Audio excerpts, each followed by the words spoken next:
স্ত্রীকে কখনো মা বাপ সন্তান সন্ততির সামনে কোনো ভুল ত্রুটি হলে শাসন করবেন না। একা নিয়ে বুকে জড়িয়ে ধরে তার সমস্ত নেক কাজের স্বীকৃতি দিয়ে তারপরে বলবো যে এরকম একটা বিষয় আমি দুঃখ পাই নাই, তবে আমি চাই যে এটা তুমি কারেকশন করে নাও, এবং আমি আল্লাহর দরবারে তোমার জন্য দোয়া করব। মাথায় হাত রেখে একটু দোয়া করে দেন। এর চাইতে বড় আর কোনো শাসন হয় না। কিন্তু আপনি যদি মাকে খুশি করতে গিয়ে মায়ের সামনে তাকে ধমক দেন, তার ব্যক্তিত্বের উপর আপনি তীর ছুঁড়েছেন, আঘাত দিয়েছেন, সে ফুঁসে উঠবে। সে বলবে সব উজাড় করে তোমার এই সংসারে দিলাম, আজকে তুমিই না আমাকে এইভাবে বেইজ্জত করলে। সে মানুষ তো, তার মানবিক রিয়াকশন হবে। কাজ করবো না আমরা কেউ। আমাদের জীবনের অংশ, আমাদের হাড়ের অংশ, আমাদের কলিজার অংশকে আমরা সেইভাবে সম্মান দিব ইনশাআল্লাহ। আমরা ভালোবাসবো সে আমার স্ত্রী, আমরা শ্রদ্ধা করবো সে আমার সন্তানের মা। স্ত্রী হিসাবে ভালোবাসা পাবে, মায়ের জাতি হিসাবে সে সম্মান পাবে। এই দুইটা ব্যালেন্স করে যদি আমরা চলি, গড় হবে জান্নাতের টুকরা ইনশাআল্লাহ। সন্তানরা এখান থেকে শিখবে, তারাও ভবিষ্যৎ জিন্দগিতে এইভাবেই গড়ে উঠবে। ধারা পরম্পরায়, বংশ পরম্পরায় এটা হবে আপনার জন্য সাদাকাতুল জারিয়া, আমলে জারিয়া। আমরা ইনশাল্লাহ খেয়াল রাখবো।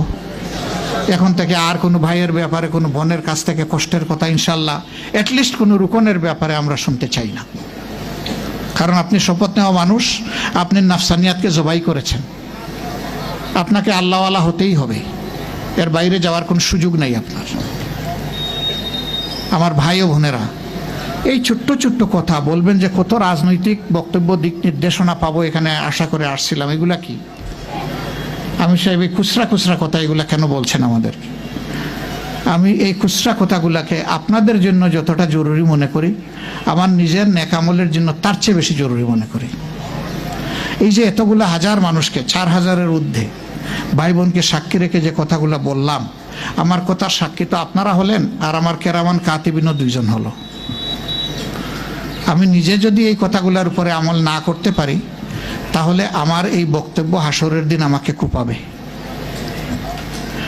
আর যদি আমি চেষ্টা করি আমার আল্লাহর সাহায্য পাই, তাহলে এই বক্তব্য হয়তোবা আপনাদের দুয়ার বরকতে হাসরের দিন আমার জন্য ইহসানিয়াত আল্লাহর পক্ষ থেকে নিয়ে আসবে।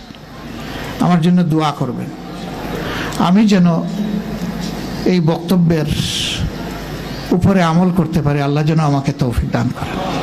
আর আপনাদের জন্য প্রাণ ভরে দোয়া করি, আপনাদেরকেও যেন আল্লাহ তৌফিক দেন, আপনারা যেন সেই আমল করতে পারেন।